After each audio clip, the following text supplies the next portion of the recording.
Thanks a lot for coming in. Good morning, happy to be here. Something about this community appeals to you? This is a wonderful place to live. For Kelowna Now, this is Kent Mulgat. And we're joined by Richard Taylor, the president of the Strata at Invue, which is in behind us, here at the site of this proposed development. Richard, you and the residents of Invue are opposed to this project. Tell me why. What's the core reason? Sure. Well, yeah. Thanks for coming out and talking with me today. I think the main reason that we're opposed to this project is it comes down to the planning that's gone into this by BC Housing and the match of operator and building to this site. So a lot of people are looking at our opposition and kind of saying, well, we're a bunch of NIMBYs and we don't want homeless people in our neighbourhood, and that couldn't be farther from the truth. We very much support social objectives. There's a lot of people in this community that have worked with social services agencies, etc. But it comes down to the precise mix of operator and therefore the people that they serve to this site. Okay, so we saw people protesting this proposal, saying that they felt unsafe with it being in here. Is there anything to that? Do you feel that your residents would be unsafe?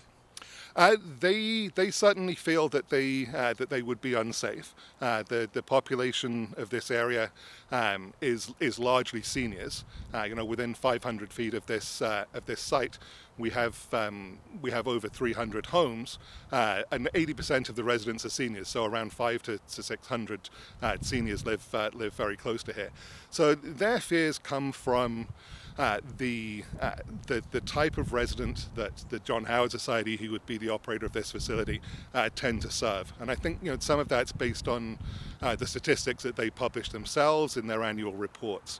So for example, at Invue Apartments downtown, over 80% of people in that residence have a serious substance abuse issue. So the John Howard Society detailed that as being people who have issues with heroin and with crack cocaine. That's a really high percentage. Out of their other building in Kelowna at Newgate, that figure is somewhere over 60% of people who are struggling with such issues.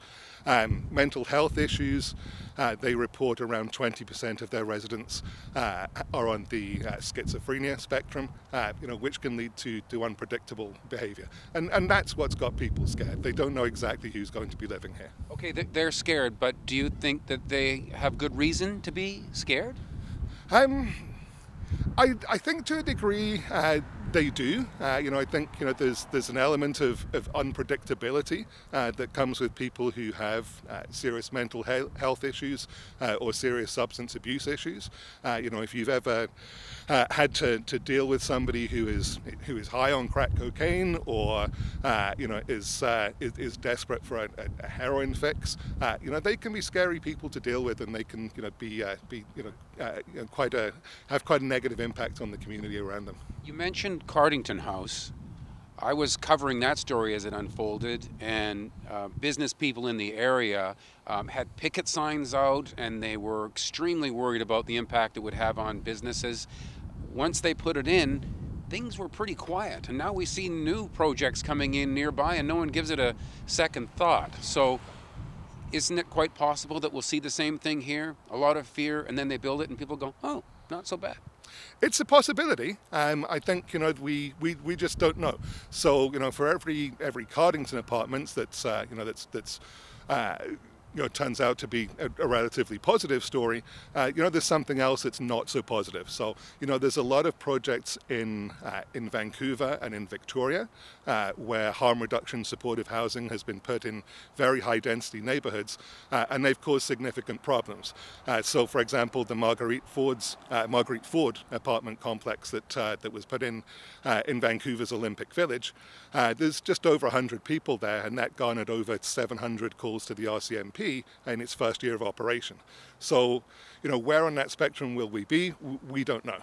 The John Howard Society says they will screen people before they move in to make sure that they will be suitable neighbors for this area. Does that give you any reassurance?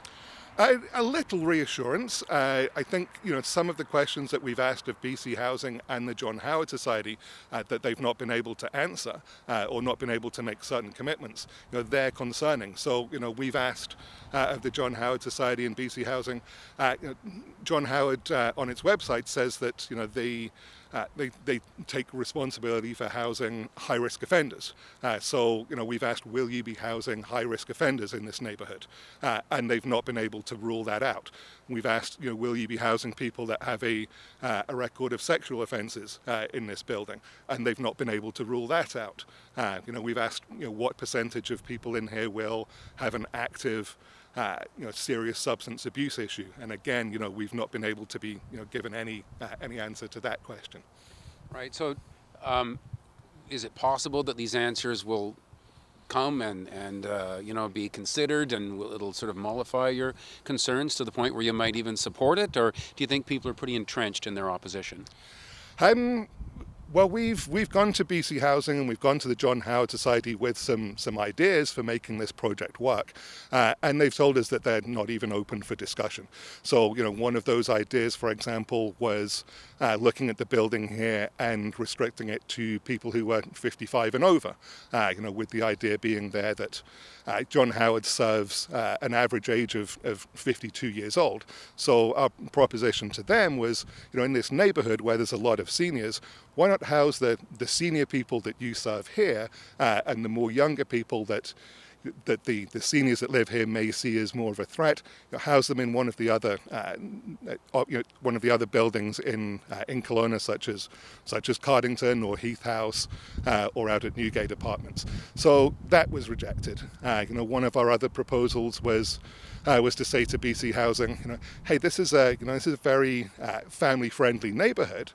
So you have a project coming up with Kelowna Women's Shelter, where you'll be housing women and children who've left abusive relationships. So their second stage housing project.